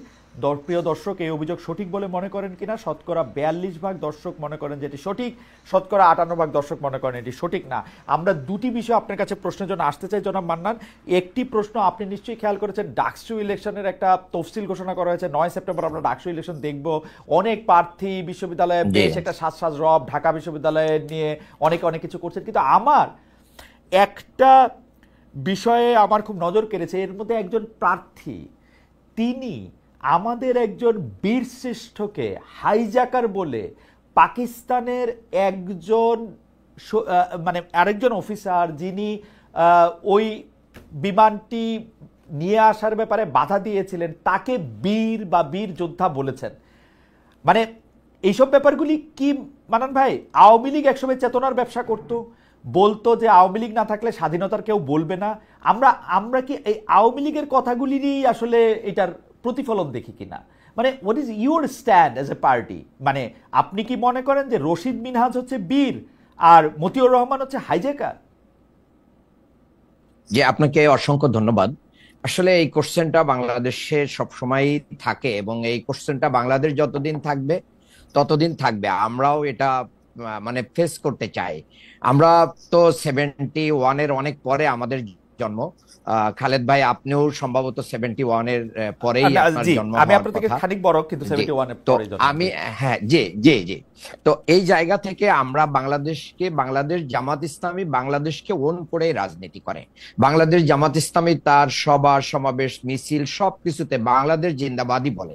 কাজে বাংলাদেশ প্রতিষ্ঠার পরেই যে 54 বছরের রাজনৈতিক ইতিহাসে বাংলাদেশ জামাত ইসলামী এমন কোনো কর্মকাণ্ড পরিচালনা করে নাই যেটা বাংলাদেশের স্বাধীনতার সার্বভৌমত্ব এবং বাংলাদেশের স্বার্থের পরিপন্থী হয়, এরকম কোনো কর্মকাণ্ড করে নাই। কোনো ব্যক্তি বিশেষ বা একজন কোনো বক্তব্য দিলে সেটা জামাত ইসলামীর বক্তব্য হতে পারে না। দলীয় জায়গা থেকে বাংলাদেশ জামাত ইসলামীর বাংলাদেশ জামাত ইসলামীর নেতৃবৃন্দ বারবার ডক্টর মান্নান, এটা কি এটা কেন হয়? এটা কোইন্সিডেন্স যে প্রতিবারই আপনাদেরকে যারা ফলো করেন তারা আসলে পুরো বাংলাদেশটা নিয়ে একটা প্রশ্ন করেন। আপনার মনে আছে ইসলামী ছাত্র শিবিরের একটা পত্রিকা ছাপা হয়েছিল যেটাতে আপনাদের কেন্দ্রীয় সেক্রেটারি জেনারেল এটা করছিল। এটা কেন এরকম হবে? মানে ওনারা কিন্তু খালেদ ভাই ওনারা প্রতিবাদ দিয়েছেন এই লেখার এবং ওনারা বলেছেন যে এটা লেখকের ব্যক্তিগত দায় দিয়েছেন, এটা পত্রিকার দায় না। এডিটেড জার্নাল মান্নান ভাই, আমি একজন এটা এডিট করছেন, ছাপা হয়েছে, কেউ এটা নিয়ে প্রাইডও নিছেন, তাও আপনি বাদ দেন, ঠিক আছে, এটা প্রত্যাহার করা হয়েছে। কিন্তু ঢাকা বিশ্ববিদ্যালয়ের ডাকসু ইলেকশন করতেছেন এরকম একজন বীরশ্রেষ্ঠ মতিউর রহমানকে হাইজাকার বলতেছেন এবং রশিদ মিনহাজকে বলতেছেন বীর যোদ্ধা। না, এটা আপনি যদি কোনো ব্যক্তি বলে থাকে আপনি সেই ব্যক্তিকে বলতে পারেন। বাংলাদেশ জামাত ইসলামী এরকম স্ট্যান্ড বহন করে না। এটা আমাদের ক্লিয়ার। আমার মনে হয় যে আপনার বক্তব্য পরিষ্কার। কালকে ডক্টর ফরহাদ মজার আমাদের এখানে আসছিলেন, আসার পরে এই প্রসঙ্গ ধরে আমি বলতেছি, উনি বলতেছিলেন যতদিন বাংলাদেশে জামায়াত থাকবে ততদিন বাংলাদেশে আওয়ামী লীগ ফিরে আসার সম্ভাবনা থাকবে। কারণ জামায়াতে ইসলামী তার নাম চেঞ্জ করা উচিত, কারণ জামায়াতে ইসলামী যেহেতু বাংলাদেশের বিরোধিতা করেছিল সেই অর্থে, এটা তার কথা, সেহেতু তার নাম চেঞ্জ করে সে এইটার মধ্যে থেকে এটা করা উচিত এবং তার উপস্থিতি একটা আছে না এন্টিথিসিস হিসেবে আওয়ামী লীগের আগমনকে বা ফিরে আসাকে উৎসাহিত করে। আপনি কি একটু মন্তব্য করবেন ডক্টর মান্নান এই বিষয়ে? জি, অফকোর্স আমি এটার মন্তব্য করতে চাই। আপনি এর আগে আমাকে প্রশ্ন করেছিলেন যে সেনা প্রধান কেন জামাতের নাম বললেন আগে, যে তা আমি এইটার উত্তরটা সেখানেই নিয়ে যেতে যাই। দেখেন, যখন 5ই আগস্টের আগ দিয়ে যখন খুব ক্রুশিয়াল মোমেন্ট গুলো যাচ্ছিল আপনার জুলাই মাসের শেষ দিকে এসে, তখন কিন্তু বাংলাদেশের ফ্যাসিস্ট সরকার জামাত শিবিরকে নিষিদ্ধ করেছিল এবং তারা মনে করে নিয়েছিল যে এই আন্দোলনের সবচেয়ে বড় চালিকা শক্তিই হচ্ছে জামাত শিবির, তাদেরকে নিষিদ্ধ করলে এই আন্দোলন শেষ হয়ে যাবে। কিন্তু এটা হিতে বিপরীত হয়েছে, জনগণ এটাকে প্রতিহত করেছে, অর্থাৎ ফ্যাসিস্টকে রুখে দিয়েছে সবাই মিলে। তার মানে এই আন্দোলনকে কেন্দ্র করে সবচেয়ে দলীয়ভাবে ক্ষতিগ্রস্ত হয়েছে বাংলাদেশ জামাত ইসলামী এবং তার অঙ্গ সংগঠনগুলো। সেই কারণে সেনাপ্রধানও এটা মনে করতে পারেন যে জামাত ইসলামীর কারণেই কিন্তু বাংলা এই আগস্ট গণ অভ্যুত্থানটা সহজ হয়েছে এবং এটা অগ্নি স্ফুলিঙ্গের মতোই কিন্তু ছড়িয়ে পড়েছিল সারা বাংলাদেশে। আর ফরহাদ মাজহার ভাই যেটা বলছেন, উনি সিনিয়র নাগরিক, উনি ব্যক্তিগতভাবে এটা বলতেই পারেন, বাংলাদেশে আমরা কোনো চেতনার ব্যবসাকে সামনে আগাইতে দিতে চাই না। সেটা মুক্তিযুদ্ধকে কেন্দ্র করে হোক, সেটা ৭১ ইস্যুকে কেন্দ্র করে হোক। আমরা মনে করি আমরা বাংলাদেশী, এই চেতনা আমাদের থাকবে, আমরা মুসলমান এই চেতনা আমাদের থাকবে, আমরা মুসলিম এই চেতনা আমাদের থাকবে। এই চেতনাকে ধারণ করে আগামীর বাংলাদেশকে গড়ার জন্য, গণতন্ত্রকে সুসংহত করার জন্য আমাদেরকে রাজনীতি করতে হবে। আমি মনে করি বাংলাদেশের মানুষ বাংলাদেশ জামাত ইসলামীর নামটাকেই বেশি পছন্দ করে, যার কারণে বাংলাদেশ জামাত ইসলামী যখন মাঠ পর্যায়ে নেতৃত্ব দিয়েছে গণ অভ্যুত্থানের বিভিন্ন পয়েন্টে পয়েন্টে, তাদের ডাকে তো হাজার হাজার মানুষ সাড়া দিয়ে চলে এসেছে। ছোট মান্নান, জামাতে ইসলামী নেতৃত্ব দেয় নাই, কিন্তু জামাতে ইসলামী নেতৃত্ব দিলে এটা সবার কাছে গ্রহণযোগ্য হইতো না। জামাতে ইসলামী এটাতে একটা মানে খুবই গুরুত্বপূর্ণ রোল ভূমিকা পালন করেছে, সেই গুরুত্বপূর্ণ রোল প্লে করেছে, কিন্তু এটা জামাতে ইসলামীর নেতৃত্বে এই আন্দোলন হইলে আমি জানি না মানে এই আন্দোলনের কতটুকু সফল হইতে পারতো না পারতো, এটা আমরা জানি না কিন্তু আসলে। তবে খালেদ মহিউদ্দিন ভাই, আমি 1 ইয়ার আপনাকে খুব ক্লিয়ার করছি, আমিও একজন মাঠের যোদ্ধা। আমি জামাতের কেন্দ্রীয় মজলিস শুরা সদস্য, আরো অনেক আমাদের এরকম মিড লেভেলের নেতারা আমরা মাঠ পর্যায়ে 36 দিন মাঠে ছিলাম।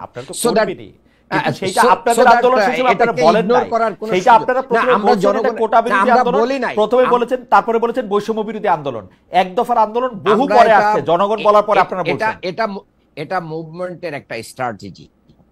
ওকে, মুভমেন্টের স্ট্র্যাটেজি, সেটা তো ঠিকই আছে, মুভমেন্টের স্ট্র্যাটেজি। তবে আমি আপনার কাছে আবার আসবো। আমি একটু যেটা লাগবো, বাংলাদেশের ইতিহাসে কয়েকটা গুরুত্বপূর্ণ মানে ঘটনা আছে যেটা ঐতিহাসিক মোড় বলে। এর মধ্যে 21শে আগস্টে সেই সময়কার বিরোধী দলীয় নেত্রী এবং নেতাদের উপর বোমা হামলা একটা, সেইটার যেই করে থাকুক, তারপরে 10 ট্রাক অস্ত্র বাংলাদেশে ঢোকা একটা, 63টা জেলায় একই সঙ্গে বোমা হামলার ঘটনা একটা। আমরা যদি এই যে বেকারিটার নাম ভুলে গেলাম, হোলি আর্টিজানের মধ্যে বিদেশিদের এই ঘটনাগুলি না ঘটার জন্য আমরা আপনার কাছ থেকে জানতে চাইবো যে বিএনপির কোনো আলাদা গবেষণা, ভাবনা চিন্তা এগুলি রয়েছে কিনা।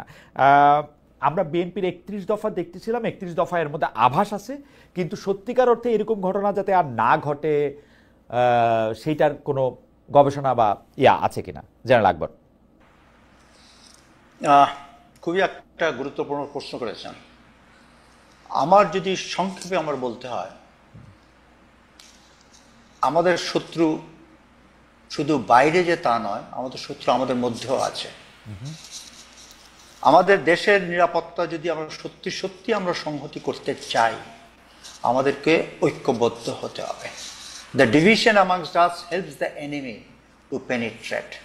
এবং যতগুলো ইনসিডেন্ট বলেছেন প্রত্যেকটার কিন্তু বাইরে হাত আছে, এবং বাইরের হাত ইনভেস্টিগেশন করতে গেলেই কিন্তু সেখানে বাধাগ্রস্ত হতে হয়েছে।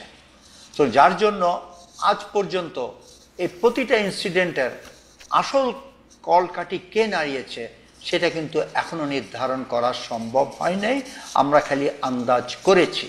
তো জাতি হিসাবে বেঁচে থাকতে হলে we have to have that unity, যে করেছে এইটা আমরা যদি বের করতে পারি। যে পিলখানা ঘটনা যে একটা ইনকোয়ারি হলো, ওর আপনার টার্মস অফ রেফারেন্স যদি দেখেন, সো মেনি রেস্ট্রিকশনস, এই করা যাবে না, এই করা যাবে না। কেন? একটা ইনকোয়ারি হয়েছে, ঘটনা যাদেরকে কমিটি দিয়েছে তাদের শুড হ্যাভ একটা ফ্রি হ্যান্ড, কিন্তু এগুলো সবসময় করা হয়নি। কারণ আপনি আমরা সবাই বুঝি এর পিছনে কার হাত ছিল, এবং সেই হাত যদি আমরা আইডেন্টিফাই না করতে পারি, সবসময় যদি আমরা উই রিমেইন ইন ইলিউশন যে হ্যাঁ কে করেছে এত জানার দরকার কি, তাহলে আমাদের এরকম ঘটনা ঘটতেই থাকবে। এবং আমাদের সব পার্টিকে এখানে একত্র হতে হবে, ঐক্যবদ্ধ হতে হবে। দেশের নিরাপত্তার খাতিরে কোনো ছাড় নেই, আমাদের ঐক্যবদ্ধই আমাদের শক্তি, এবং সেই শক্তি দিয়ে আমাদের এইভাবে মোকাবেলা করতে হবে বলে আমি মনে করি। জেনারেল আকবর, আমি একটু, আপনি যেহেতু কালের সাক্ষী সেই ক্ষেত্রে আপনাকে একটু আমি 2004 সালে নিয়ে যেতে চাই। 21শে আগস্টে যখন গ্রেনেড হামলাটা হয়, তখন আপনার মনে থাকবে একটা বিচার বিভাগীয় তদন্ত কমিশন করা হয়েছিল 1 সদস্যের বিচারপতি জয়নুল আবেদিনকে নিয়ে। আমি জয়নুল আবেদিন সাহেবকে ইন্টারভিউ করেছিলাম, প্রথম আলোতে এটা ছাপাও হয়েছিল। জয়নুল আবেদিন সাহেব আমাকে, উনার রিপোর্ট ছাপা হওয়ার আগে উনি বলেছিলেন যে এতে বিদেশের হাত থাকতে পারে। আমি তাকে প্রশ্ন করেছিলাম বিদেশ কোনটা, উনি আমাকে সর্বোচ্চ ক্লু দেওয়ার জন্য বলছিলেন যে আমাদের সবচেয়ে কাছাকাছি দেশটাও বিদেশ। অর্থাৎ সীমানা পার হলেও বিদেশ। এই অবস্থার মধ্যে আপনি যেটাকে বলতেছেন যে এইটা ধরে না করে আমরা দেখলাম বিএনপি একটা জজ মিয়া, বিএনপি সরকার বলছে বলে আমি বলতেছি, বিএনপি একটা জজ মিয়া খাড়া করলো। ওই তদন্ত প্রতিবেদন মানে বিচার বিভাগীয় তদন্ত প্রতিবেদনটা একরকম কার্পেটের তলায় রাখা হইলো। তো তখন এইটা কেন করা হলো? মানে মানে আপনার কি মনে হয় যে 21শে আগস্টের এত বড় ঘটনা এবং তার কিছুদিন পরেই কিন্তু দশরাক, মানে এইটা কেন করা হইলো এইটা আপনি কি একটু বুঝতে পারেন? মানে বিএনপির টিকি কোথায় বাধা ছিল আসলে? আমি একটা কথাই বলবো যে দেখেন, আমরা কেন জানি for nothing we are scared of our enemies. আমরা কেন জানি মনে করি আমাদের কতগুলো শক্তি আছে, সেই শক্তিটাকে আমরা ব্যবহার করতে চাচ্ছি না। We are the 8th largest population, we are not a small country, আমরা ছোট দেশ নই। 20 কোটি লোক, 8th লার্জেস্ট পপুলেশন। হ্যাঁ, আমাদের আরেকটা জিনিস বুঝতে হবে, অনেকে বলে আমরা সব দিক থেকে নাকি আমাদের পার্শ্ববর্তী দেশ দ্বারা বেষ্টনীতে আমরা ঢুকে পড়েছি। এটা can be strength, it can be also weakness. কারণ আমরা সব দিক থেকেই কিন্তু তাদেরও ইন্টারফেয়ার করতে পারি, তারা যেরকম আমাদের উপরে পারে। তা আমাদের যেই শক্তি আছে সেই শক্তিটাকে আমরা নিজেরাই রিকগনাইজ করি না। আমাদের 220 কোটি 200 মিলিয়ন লোক হোমোজিনিয়াস, আমরা এটা এবং একই গোষ্ঠী। আমাদের এই যে আমি আপনার সাথে সম্পূর্ণ একমত। আমরা এটা পলিটিক্যালি ব্যবহার করি আমরা, কিন্তু সবগুলি সরকার, মানে আমি যতগুলি সরকারকে সবগুলি সরকার একই ধরনের তোষণ নীতি অনুসরণ করে। বিএনপি সময় আমরা দেখেছি সাইফুর রহমান জোর গলায় বলেছেন বাংলাদেশে গ্যাস নাকি ভারতে দিয়ে দিতে হবে, সবটা মাটির তলে রেখে লাভ কি। তারপরে এই 21শে আগস্টে গ্রেনেড হামলার ক্ষেত্রে বিচার বিভাগীয় কমিশনের রিপোর্ট থাকা সত্ত্বেও তারা এটাকে নিয়ে কিন্তু আসলে আগে বাড়েন নাই, আন্তর্জাতিক মহলে তারা কথা বলেন নাই। এই আওয়ামী লীগের কথা তো বলা বাহুল্য, আওয়ামী লীগের 15 বছরের কথা। ডক্টর ইউনূস সরকারও কিন্তু আওয়ামী লীগের সাথে কি কি চুক্তি ভারতের হয়েছে তারা এটা পাবলিকলি জানানো না, একটা জিনিস এটাও করে না। এটার মানে ঠিক আছে আপনি যেটা বললেন ইন্ডিয়া বড় দেশ, কিন্তু বাংলাদেশও তো আসলে অত ছোট না যত ছোট আমরা এটাকে করি দেখাই। আমার এই উত্তরে আমি একটা কথা বলবো, দেখেন মালদ্বীপ কত একটা ছোট দেশ, শ্রীলঙ্কা আমাদের কত ছোট দেশ, নেপাল কত ছোট দেশ, সেই তুলনায় বাংলাদেশ সব দিক থেকেই কিন্তু আমরা শক্তিশালী। আমরা যদি আমাদের নিজেদের শক্তিটাকে ব্যবহার করতে না চাই, এবং এই শক্তির ব্যবহারের ডিসিশনটাই আসতে হবে from the political leaders. Political লিডাররা যদি ঐক্যবদ্ধ হয়ে আমাদের শক্তি আছে সেটা ব্যবহার করতে চায়, আমরা মনে হয় আমরা নিজের পায়ে দাঁড়াতে পারবো।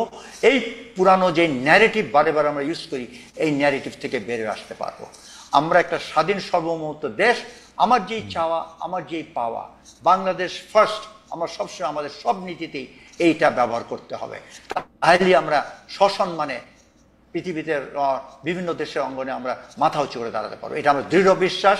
এবং আমি এর জন্য অবশ্যই আমি সব পলিটিক্যাল পার্টি, শুধু বিএনপি নয়, সবারই দায়িত্ব, সময় এসেছে আমরা we must stand on our own feet. Okay okay, আমরা একটু ডক্টর মান্নান আপনার কাছে আসতে চাই। তার আগে আমাদের একজন দর্শক, তার নাম আসলম আহমেদ, তিনি বলছেন খালেদ ভাই জামাতে ইসলামের, শ্রদ্ধেয় খালেদ ভাই, জামাতে ইসলামের ক্ষতি আপনাদের মতো সাংবাদিকরা সব থেকে বেশি করেন। আচ্ছা ঠিক আছে, এটা মানলাম, কিন্তু ঘটনা হচ্ছে যে ডক্টর মান্নান, আমাদের প্রশ্ন ছিল যে আজকে দৈনিক যুগান্তরের একটা প্রিন্ট ভার্সনের প্রধান খবর হচ্ছে নির্বাচনী জোট গঠনের চেষ্টায় জামায়াত, অধিকাংশ ইসলামী দলের না। আমি কিন্তু মাঠের রিপোর্টার হিসেবে জানি ইসলামী দলগুলি আপনাদের জামায়াত ইসলামীকে মন থেকে অপছন্দ করেন, আপনাদেরকে একটা শোধনবাদী ইসলামী দল মনে করেন আপনারা আসলে ইসলামের যেটাকে হচ্ছে উনারা যে শব্দটা ব্যবহার করেন, ইসলামের আকীদা আসলে সঠিকভাবে ধারণ করেন না, এবং আপনারা আসলে ইসলামী দলই না। আপনার একটু মন্তব্য একটু শুনতে চাই ডক্টর মান। জি, আমি শুরুতে এই বিষয়ে খুব ক্লিয়ার কথা বলতে চাই। এটা জামাত ইসলামের প্রতিষ্ঠা কাল থেকে এই পর্যন্ত অনেকে এই অপবাদ দিয়ে আসতেছে, কিন্তু যারা অপবাদগুলো দেন তারা নিজেদেরকে জনগণের কাছে ইসলামী দল হিসেবে প্রুফ করতে পারেন নাই। এটা একটা বড় ব্যর্থতা তাদের। তারা তাদের নিজেদের স্বার্থ সিদ্ধি এবং অন্যান্য কাজের জন্য তারা কাজ করেন, এটা জনগণ এটা বিশ্বাসই করে। 2 নম্বর কথা হচ্ছে, যারা আগে থেকে এগুলো না বুঝে করতো তারা এখন কিন্তু এগুলো বলা বন্ধ করেছে। আপনি সম্প্রতি যদি দেখেন বাংলাদেশে জামাত ইসলামীকে যারা অনেক বেশি বিরোধিতা করেছে, ইসলামী আন্দোলন, তারা তো আমরা একই সাথেই কাজ করছি, এখন একই মঞ্চে যাচ্ছি, তাদের মঞ্চেও আমরা যাই, তারাও আমাদের মঞ্চে আসছেন। সম্প্রতি একটা সেমিনারে তারা আমাদের সাথে এসেছেন, অন্যরাও এসেছেন। আমি তো মনে করি সর্বশেষ একটা সেমিনারে আমাদের এখানে অনেকগুলো ইসলামী দল এসেছেন।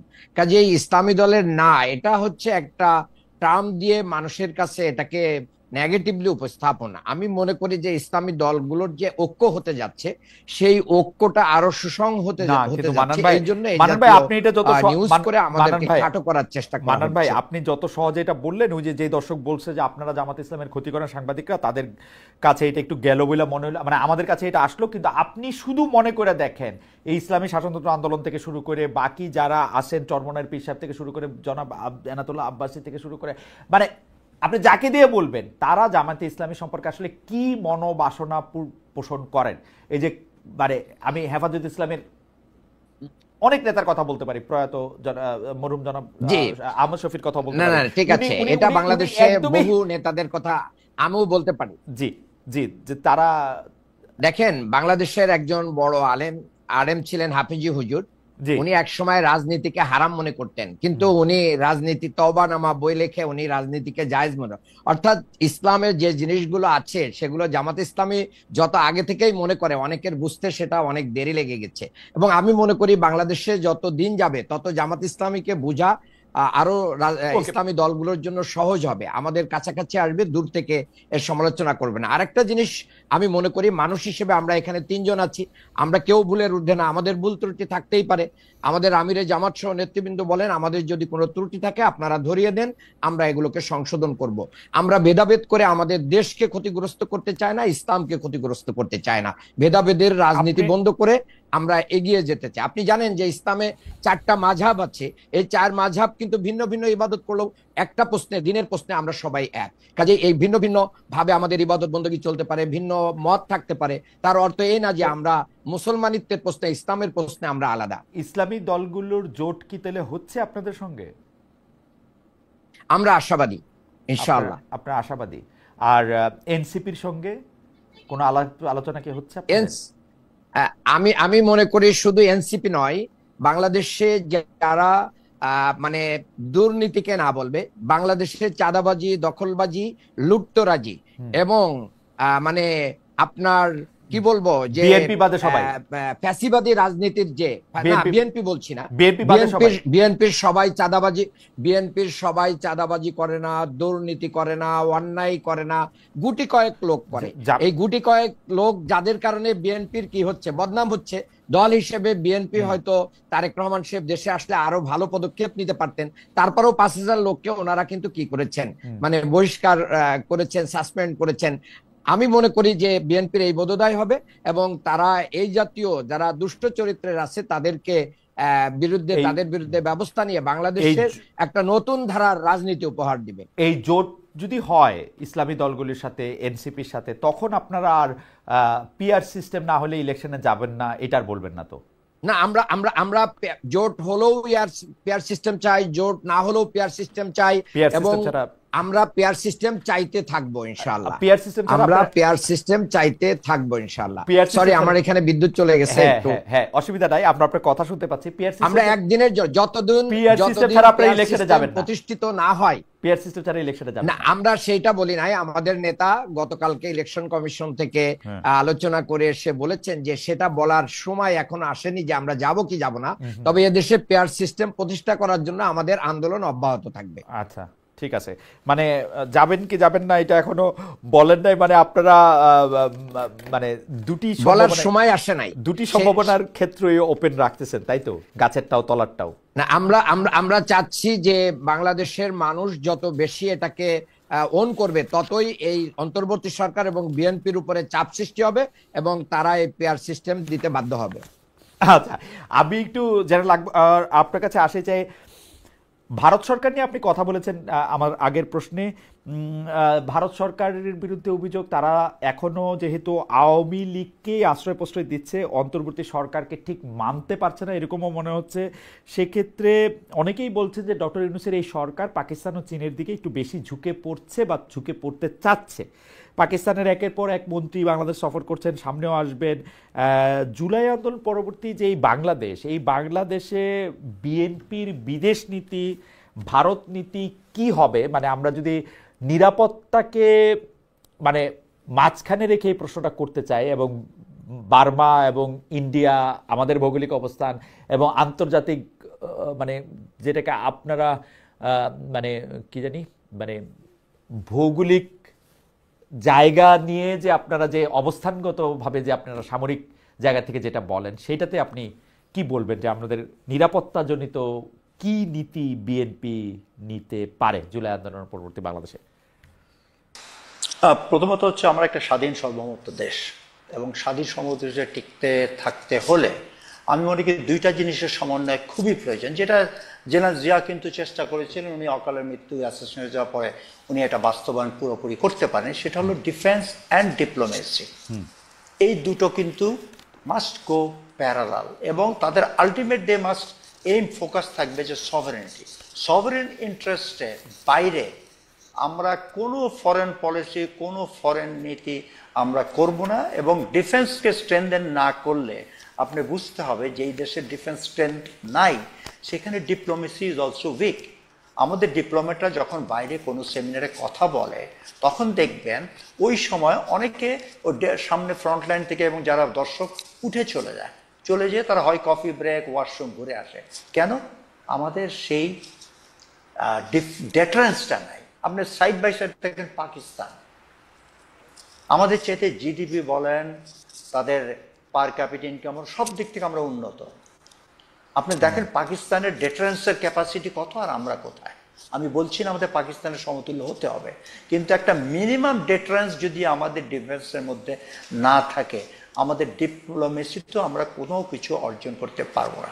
তো ফার্স্ট পয়েন্ট হচ্ছে যে আমাদের এই ডিপ্লোমেসি অ্যান্ড ডিফেন্সকে অ্যালাইন করতে হবে for one particular converging issue, সেটা হচ্ছে আমাদের দেশের সার্বভৌমত্ব। এটা পসিবল কিনা? It is possible, it is possible. কিন্তু আমরা যে শুনি আমরা এমন একটা জায়গায় আসি, সে ভূ রাজনীতির এই ভৌগোলিক অবস্থান কারণে কখনো মার্কিন যুক্তরাষ্ট্র, কখনো চীন, কখনো ভারত, এদের কারণে আমরা আসলে স্বাধীন সিদ্ধান্ত নিতে অনেক সময় পারি না। সরকারদের দোষ দিয়ে আসলে লাভ নাই, কারণ এটা আমরা এমন একটা হ্যাঁ না, একটা ডিফিকাল্টি ডেফিনেটলি আছে। আপনি যে বলছেন ডিফিকাল্টি অবশ্যই আছে। দেখেন আপনি অনেক দেশ কিন্তু যেন সে পাকিস্তান চায়নার সাথেও ভালো, ইউএস এর সাথেও ভালো, ইরানের সাথেও ভালো, টার্কির সাথেও ভালো, মিডল ইস্টের সাথেও ভালো, তারা তো ঠিকই করে যাচ্ছে। কিন্তু পাকিস্তান তো অদ্ভুত দেশ, তারা নিজেদের জন্য সবচেয়ে খারাপ। ওরা তো নিজেদের দেশটাই দখল করে রাখে, আর তো আর বাইরের সাথে কি করবে না। যাই হোক, আপনার there is already a prediction in next by turn of this 250 Pakistan will be the 8th largest economy. আমি জাস্ট রিসেন্টলি একটা পড়ছিলাম তাদের যেটা। যাই হোক, আমরা পাকিস্তান কম্পেয়ার করো না, আমরা নিজেদের স্বার্থ দেখতে হবে। আমাদের সার্বভৌমত্ব রক্ষার্থে যেটা আমাদের ন্যায্য। আপনি দেখেন India has taken such a strong stance against America. এটা কেউ চিন্তা করতে পেরেছে 2 সপ্তাহ আগে? No. Such a bold stand. এবং I salute Jaishankar. On national interest, sovereign interest, India will take its own decision. তা আমরাও যদি সভারেন ইন্টারেস্ট আমরা নিজেদের দেশে নিতে পারি।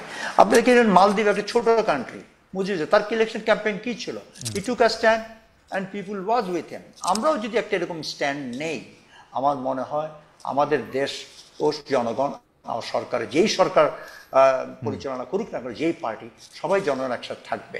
এবং আমার দৃঢ় বিশ্বাস আমরাও কিন্তু ব্যালেন্স করে চলতে পারবো। এবং সেই ব্যালেন্স যদি করতে পারি, আমরা অবশ্যই আমরা মাথা উঁচু করে একটা স্বাধীন সমুদ্র দেশ হিসাবে দাঁড়াতে পারবো। ডক্টর মান্নান, একটু নির্বাচনের প্রসঙ্গে আসি। যে নির্বাচনটা আপনারা আমার ধারণা যে কোনো একটা ব্যবস্থায় জামাতে ইসলামী নির্বাচনে যাবে, জামাতে ইসলামী নির্বাচনমুখী দল, সেটা পেয়ার হোক বা না হোক, সেটা আমার ধারণা। তো সেই ক্ষেত্রে আপনারা যখন জনগণের কাছে নির্বাচনের উদ্দেশ্যে যাবেন, আপনার কাছে কি মনে হয় যে মুক্তিযুদ্ধের ইস্যুটা, মুক্তিযুদ্ধের সময় আপনাদের অবস্থানকালীন ইস্যুটা, অবস্থার ইস্যুটা, এইটা কি কোনো একটা গুরুত্বপূর্ণ ইস্যু হইতে পারে? এখন যেমন আবার মানে হঠাৎ করে কেউ কেউ শহীদের সংখ্যা ধরে একটা কথা তুলতেছেন, কেউ কেউ মুক্তিযুদ্ধ আসলে কি করেছে, কেন হয়েছে, ভালো হয়েছে কি খারাপ হয়েছে, সেগুলি আসছে। সেটাকে আপনাদের ডিল করতে হইতে পারে। ডিল করতে হইলে আপনি এটাকে কিভাবে ডিল করবেন? জি ধন্যবাদ। দেখেন, মুক্তিযুদ্ধ বা 1971 কি আপনাদের জন্য, এটাকে আমি একটা কি বলবো, এটাকে আপনাদের জন্য একটা কুইক স্যান্ড, মানে চোরাবালি না, এটা ঠিক আছে না আপনাদের জন্য?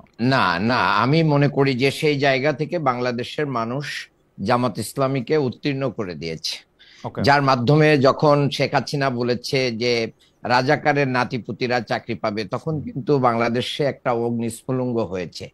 এক, আর বাংলাদেশের অবস্থিত জামাত ইসলামী শিবিরের লোকদেরকে এই দেশের জনগণ, আমাদের যারা প্রতিবেশী, আমাদের আত্মীয়, তারা আমাদের আচার আচরণ, চরিত্র, তাহজিব, তামাদ্দুন ইত্যাদি দেখে ইতিমধ্যেই তারা এটা বিশ্বাস করতে পেরেছে যে এরাই একমাত্র দুর্নীতিমুক্ত দল এবং এদের কাছে বাংলাদেশ নিরাপদ, এরা দেশপ্রেমিক। আরো অনেকেই আছে, কিন্তু আমাদের সম্পর্কে যে ভুল ধারণা সেটা ভেঙে গেছে। এবং সম্প্রতি বাংলাদেশের সুপ্রিম কোর্ট থেকে যে একটা রায় এসেছে, যেটা ট্রাইব্যুনাল মানে অন্যায়ভাবে জুডিশিয়াল কিলিং করেছিল আমাদের নেতৃবৃন্দকে, সেখান থেকে এটিএম আজহারুল ইসলাম বের হয়ে আসার মাধ্যম দিয়ে সর্বোচ্চ আদালত থেকে এটা প্রতীয়মান হয়েছে যে জামাত ইসলামী মূলত একটা জুডিশিয়াল কিলিং এর শিকার হয়েছিল।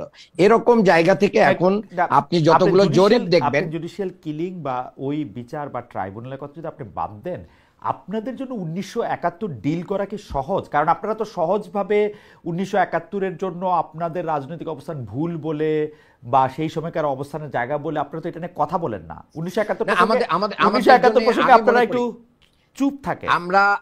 আমরা না চুপ থাকি না, আমি তো কথা বলছি এবং আমরা বিভিন্ন জায়গায় কথা বলছি। আমাদের নতুন প্রজন্ম যারা, আমরা কথা বলছি, তারা রশিদ মিনাজের নিয়ে, আপনাদের নতুন প্রজন্ম রশিদ মিনাজের কথা বলে। ভাই শোনেন, আপনি তো শুধু রশিদ মিনাজের কথা বললেন, সেখানে আমাদের সাদুক কাইমের কথা বললেন না, ফরহাদের কথা বললেন না, আমাদের তন্নির কথা, জুমার কথা বললেন না, তাকেও তো আমরা মনোনয়ন দিয়েছি। আচ্ছা বললাম, এই বললাম সাদিক কাইমের কথা বললাম, মেধাবীদেরকে আর ফরহাদের কথা বললাম, জুমার কথা বললাম এবং আমি স্বীকার করলাম তাদের একটা গুরুত্বপূর্ণ ভূমিকা ছিল। সাখাত জাকারিয়া যে ঢাকা বিশ্ববিদ্যালয় ভর্তি পরীক্ষায় ফার্স্ট হয়েছে, সেরকম একজন মেধাবীকে নেতৃত্ব। হ্যাঁ, তাহলে আমরা সমন্বয় করার জন্য আমরা বাংলাদেশি মানুষদেরকে নিয়েই চলতে হবে। এর ভিতরে আমাদের ত্রুটি বিচ্যুতি থাকতে পারে, সেই ত্রুটি বিচ্যুতি আমরা আমাদের চোখে আসলে এগুলো আমরা সংশোধনের জন্য প্রস্তুত। আর যে কথাটি আপনাকে একজন দর্শক বলেছে ইসরায়েল বা আপনাকেও ইসরায়েলের পক্ষভুক্ত করেছে, আমি মনে করি আমি জামাতের পক্ষভুক্ত, সেজন্য আমিও ইসরায়েলের পক্ষভুক্ত। নিম্নমানের যারা, আপনি হচ্ছেন উচ্চমানের, আমি হচ্ছি নিম্নমানের। বাংলা শোনেন, বাংলাদেশে এটা একটা চালিয়ে দেওয়ার রাজনীতি আছে, চালিয়ে দাও। জামাত শিবিরের ক্ষেত্রে অনেক কিছু চালিয়ে দেওয়া যায়, কেউ পক্ষে না গেলে তাকে জামাত শিবির বলে দিলে একটা বড় ধরনের স্পেস পাওয়া যায়। আমি মনে করি যে এটা সেরকম একটা কিছু। আর 71 আমাদের জন্য ফ্যাক্ট হবে না। আমি ছোট্ট 20 সেকেন্ড বলতে চাই এই ব্যাপারে। সেটা হচ্ছে যে দেখেন, এই ইস্যু থাকার পরেও যতগুলো জরিপ রিসেন্টলি এসেছে, সবগুলো জরিপে জামাত ইসলামীর আগের অবস্থানের চেয়ে ভোটের পার্সেন্টেজ অনেক বৃদ্ধি পেয়েছে। এটা বাংলাদেশে দীর্ঘদিন থেকে বাংলাদেশ জামাত ইসলামীর আদর্শবাদী রাজনীতির কারণেই হয়েছে এবং সকল প্রতিকূলতার বিরুদ্ধে দাঁড়িয়ে আমরা এদেশেই অবস্থান করেছি, এদেশের মানুষের সাথে থেকেছি, মাটির সাথে ছেড়েছি, আমরা এই দেশকেই ওন করেছি। ওকে, আমরা যে প্রশ্নটি এখন জেনারেল আকবরকে আমরা শুনতে পাচ্ছি না। জেনারেল আকবরের কি সংযোগটা কি শোনা যাচ্ছে না? এখন শোনা যাচ্ছে। জেনারেল আকবর, আপনি কি? জি বলেন প্লিজ। আমি একটা কথাই বলতে চাই ডক্টর মান্নানকে আশ্বস্ত করার জন্য যে ইনশাল্লাহ ইলেকশন হবে এবং ইনশাল্লাহ জামাতে ইসলামও ইলেকশনে অংশগ্রহণ করবে। যে আমি খুবই আশাবাদী। আমার মনে হয় যে আমিও জেনারেল আকবরের সাথে একই সাথে আশাবাদী যে আমার কাছে, আমি মান্নান সাহেব আপনার কাছে আসবো, ডক্টর মান্নান আমি আপনার কাছে আসবো। আমি নির্বাচনের প্রসঙ্গে আমার শেষ প্রশ্ন, আমি যে প্রশ্ন জেনারেল আকবরকে করতেছি সেই প্রশ্নটা আসলে ডক্টর মান্নানের জন্য, কিন্তু জেনারেল আকবরকে শুনে আমরা ডক্টর মান্নানের কাছে আসি। আমরা কিন্তু মনে করি যে ইলেকশনটা ডক্টর ইউনূস যে পায়াস উইশটি রেখেছেন যে এটি একটি উৎসবমুখর পরিবেশে সব মানুষের অংশগ্রহণে একটি ভালো নির্বাচন হবে, আমরাও এটি মনে করি যে এটি একটি সব মানুষের অংশগ্রহণে। আওয়ামী লীগের লোকজন এখনই আমাকে বলবে আওয়ামী লীগের কথা বলেন না কেন। আওয়ামী লীগের নির্বাচনে অংশগ্রহণ করার কোনো উপায় আমি দেখি না, সেজন্য আমি বলতেছি যে আওয়ামী লীগ বাদে বা আওয়ামী লীগের দল বাদে সব মানুষের অংশগ্রহণে একটি নির্বাচন হবে।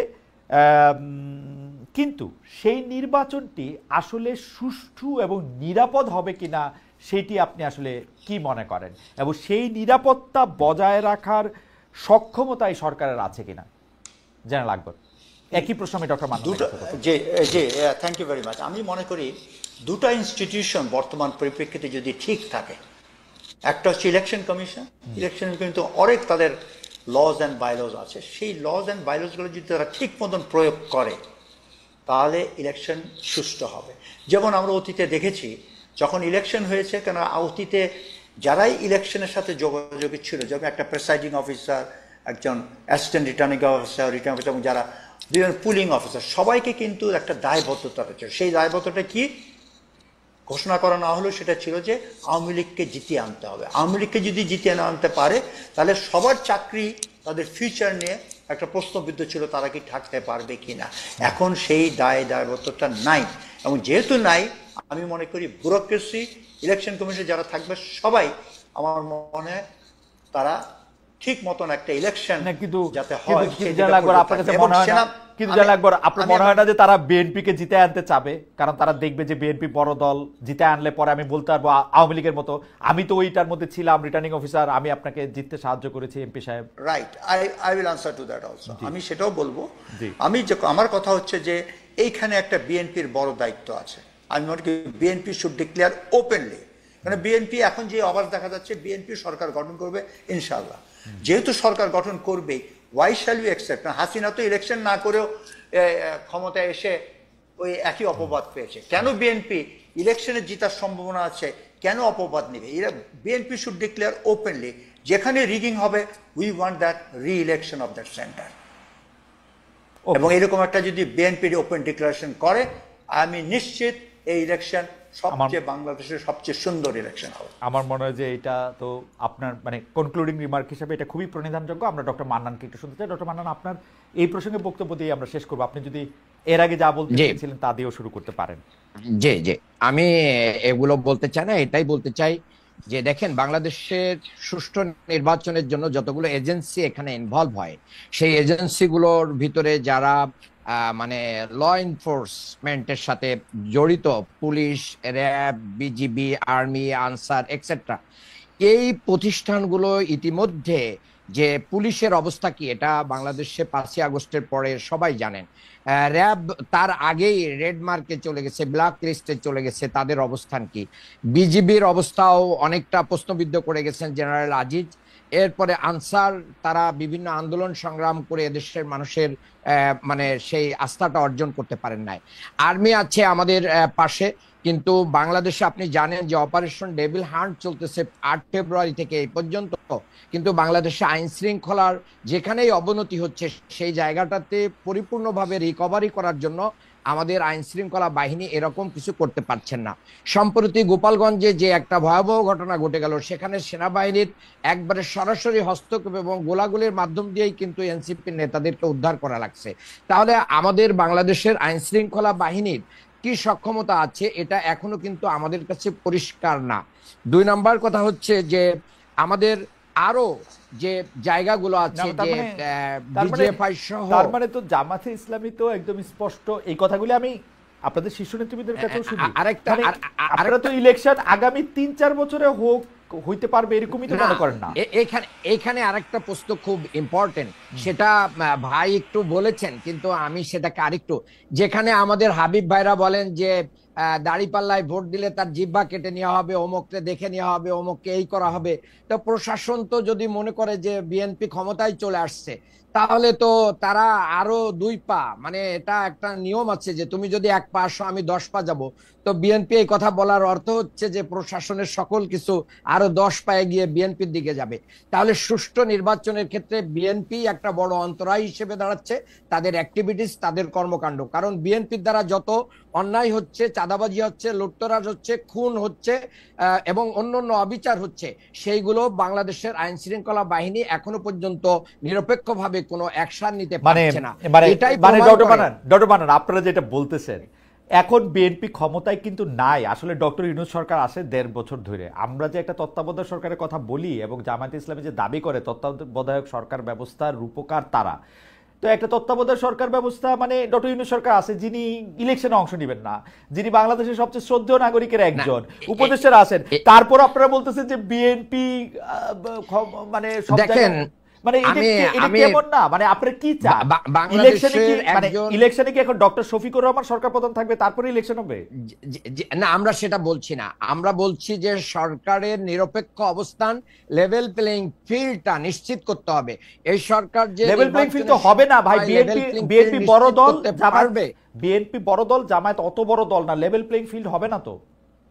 ফিল্ড একজনের কাছে অত বড় দল না, জামাতের সাথে যারা অ্যালি হবে, অ্যালায়েন্সের মাধ্যম দিয়ে জামাতও কিন্তু একটা বড় শক্তি হিসেবে মাঠে আসবে।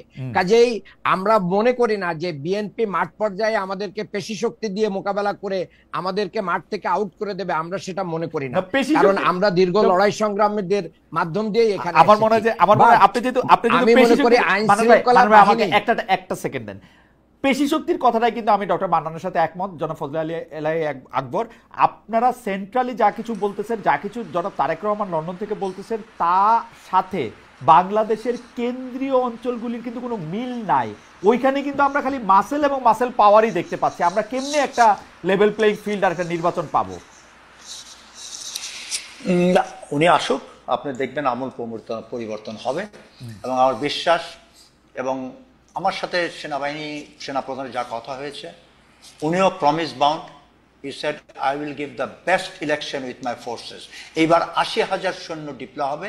বাংলাদেশের ইতিহাসে এত সৈন্য কোনো সময় ডিপ্লয় করা হয় নাই, হবে না। কিন্তু আমরা কেমনে জানবো যে সেনাপ্রধানও শেষমেশ বা সেনাবাহিনীও শেষমেশ যেখানে বৃহত্তর শক্তি অর্থাৎ বিএনপি ক্ষমতা আসবে, বিএনপির দিকেই ঝুঁকে পড়বে না?